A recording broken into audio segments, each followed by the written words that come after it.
Olá pessoal, tudo bem? Na aula de hoje nós vamos tratar da independência dos Estados Unidos e da Guerra de Secessão, Estados Unidos no século XVIII e XIX. Observe o quadro. Aí está uma alusão ao Congresso Continental da Filadélfia e à Declaração de Independência dos Estados Unidos da América.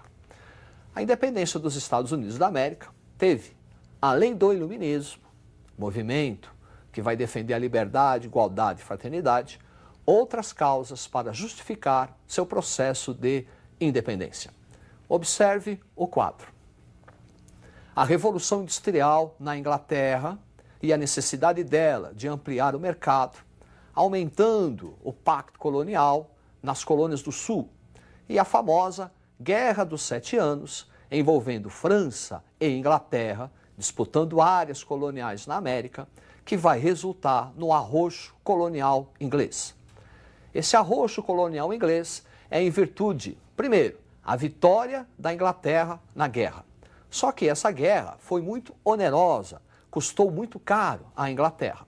E a Inglaterra, para resolver um problema financeiro criado pela guerra, inicia o arrocho do pacto colonial, aumentando o cerco colonial, pacto metropolitano, entre as colônias do Sul e do Norte.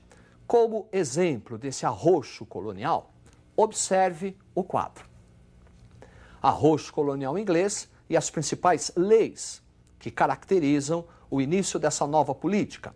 A Lei do Açúcar, 1764, aumentando as tarifas do melaço, do rum e do açúcar.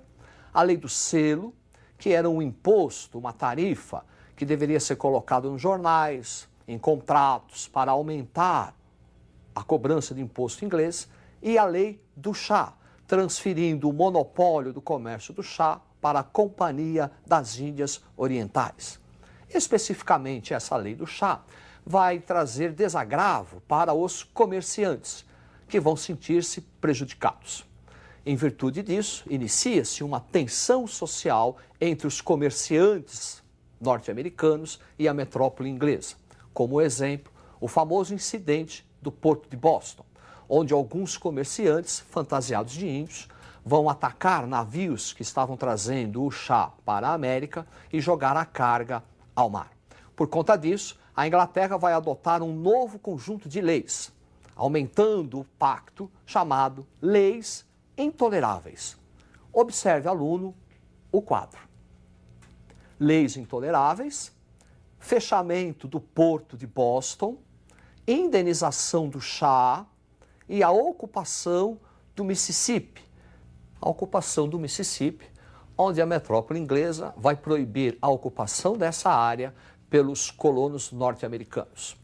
E pagamento da indenização do carregamento de chá que foi jogado ao mar. Assim, comerciantes e agricultores vão sentir-se prejudicados. O fechamento do Porto de Boston vai atrofiar a economia do norte. Para você entender o que estamos falando, observe o mapa. Comércio triangular. Das colônias do norte, roupas, alimentos, peixes e madeiras para as Antilhas. E das Antilhas para as colônias do norte, melaço e ouro. Ou então, das Antilhas para a África, o rum seria trocado pela mão de obra negra, escravos para o sul e ouro para o norte. Este comércio triangular era, como dissemos, o centro dinâmico da economia do norte. Portanto, o fechamento do Porto de Boston vai acelerar as tensões sociais entre colonos e metrópole. Daí, as famosas reuniões na Filadélfia. Primeiro Congresso Continental da Filadélfia, 1774, ainda não tinha um caráter separatista. Segundo Congresso Continental, 1775, esse já com caráter separatista. E em 1776, Thomas Jefferson, com a ajuda de Thomas Paine, Samuel Adams, entre outros, vai redigir a Declaração de Independência dos Estados Unidos da América. Após a Guerra de Independência com a Inglaterra, em 1787 é criada a primeira Constituição norte-americana. Observe o quadro. Formação do Estado norte-americano, uma república federativa, o chefe dessa federação, presidente da república, um presidencialismo, 3 poderes e entre esses poderes um equilíbrio, executivo, o presidente, legislativo, deputados e senadores, judiciários, os juízes, e o ideal de liberdade. Esse ideal de liberdade está também registrado na Declaração dos Direitos do Homem e do Cidadão, também redigido por Thomas Jefferson. Após a independência dos Estados Unidos, inicia-se um outro processo muito interessante e que vai contribuir para a ampliação dos estados norte-americanos. Estamos falando do processo de expansão territorial norte-americana. Preste atenção no quadro. Aí está, das antigas 13 colônias, um processo de expansão. Terras, territórios conquistados ou cedidos pela Grã-Bretanha, França, Espanha e o México. Observe que esse processo de expansão vai ocorrer do leste para o oeste. É a famosa corrida para o oeste, para cumprir o que se chamou Destino Manifesto. Segundo os colonos, os pioneiros norte-americanos, era uma vontade divina, manifestada por Deus, que do Atlântico ao Pacífico fosse uma colonização branca, ou uma civilização de cultura anglo-saxônica. Além das compras de territórios, outros fatores contribuíram para esse processo de expansão territorial. Observe o quadro.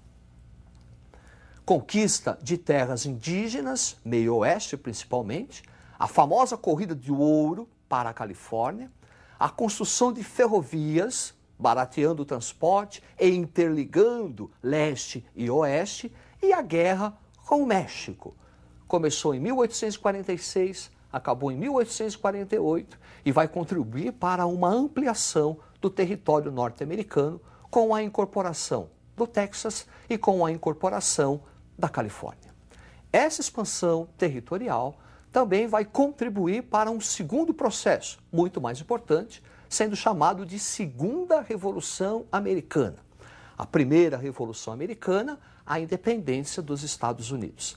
A Segunda Revolução Americana, a Guerra de Secessão. E a Guerra de Secessão, nós vamos encontrar a sua raiz lá no princípio da colonização inglesa, nas 13 colônias. Observe este mapa. Ao norte e a parte central, desenvolveram-se as colônias de povoamento, pequena propriedade, comércio, mercado interno, desenvolvimento de uma burguesia mercantil. Ao sul, colônias de exploração, onde desenvolve-se as plantations, o latifúndio, monocultor, escravocrata. Essas diferenças entre norte e o sul estão na raiz da Guerra de Secessão. Além delas, vamos encontrar outros elementos. Observe o quadro. Guerra de Secessão, as disparidades entre o norte, já industrializado, e o sul agrário, o desenvolvimento do capitalismo no norte e a necessidade do norte de integrar o sul como mercado consumidor e a questão da escravidão. Questão séria, porque o norte, já desenvolvido, necessitava ampliar mercado consumidor, escravo não recebe salário, escravo não é consumidor. E o sul, desde a origem da montagem do sistema colonial, colônia de exploração, vai adotar a mão de obra escrava. Então nós temos aí vários elementos, disparidade, norte e sul, com um ingrediente a mais, que é a questão da escravidão. Essa questão da escravidão vai atingir um clímax a partir de 1860, com a eleição de Abraham Lincoln, que representava os interesses do Norte. No mesmo ano, 1860, a Carolina do Norte separa-se, iniciando-se a formação das chamadas Confederação dos Estados Americanos, originando a Guerra de Secessão. De um lado, os estados que vão formar a chamada União, Exército da União. Do outro, liderados pela Carolina, os exércitos dos confederados. Observe este mapa. Aí estão, ao norte, os estados da União, ao sul, os estados confederados, que vão entrar no conflito civil a partir de 1861 até 1865. A Guerra Civil norte-americana vai trazer várias consequências para os Estados Unidos da América. Além de um elevado número de mortos, aproximadamente 400 mil, a Guerra de Secessão é considerada a primeira guerra moderna, muito parecida com a Primeira Guerra Mundial. E essa Guerra de Secessão vai trazer a vitória do Norte. O Norte vence a guerra porque conta com o apoio de nações estrangeiras, já que essas nações também estão interessadas no mercado consumidor. O Norte está combatendo a escravidão. O Norte recebe apoio, inclusive, de uma grande população do Sul, os próprios escravos. Com a vitória do Norte, inicia-se o processo de industrialização dos Estados Unidos da América. Observe este quadro. Desenvolvimento americano, expansão da agricultura, mecanização, processo de industrialização que já havia no norte, estende-se para o sul, e o início de uma nova política, a política do protecionismo econômico. Protecionismo econômico adotado pelo norte. Assim, garante-se o mercado consumidor, garante-se também o desenvolvimento interno da industrialização norte-americana.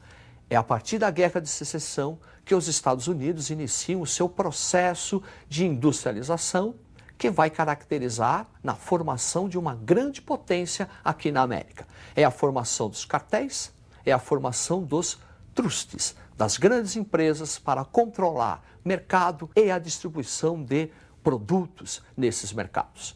A partir daí, os Estados Unidos da América iniciam uma política de imperialismo na América para conquistar e ampliar mercados consumidores.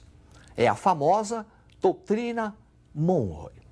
A América para os americanos, que na verdade vai se transformar a América para os norte-americanos.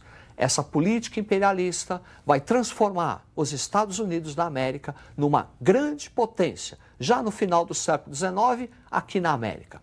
E, após a Primeira Guerra Mundial, os Estados Unidos da América já despontam como uma grande potência internacional. É isso aí, falamos na aula de hoje a independência americana, tratamos da Guerra de Secessão e a formação desse imenso império americano. Uma boa sorte, até a próxima e estude!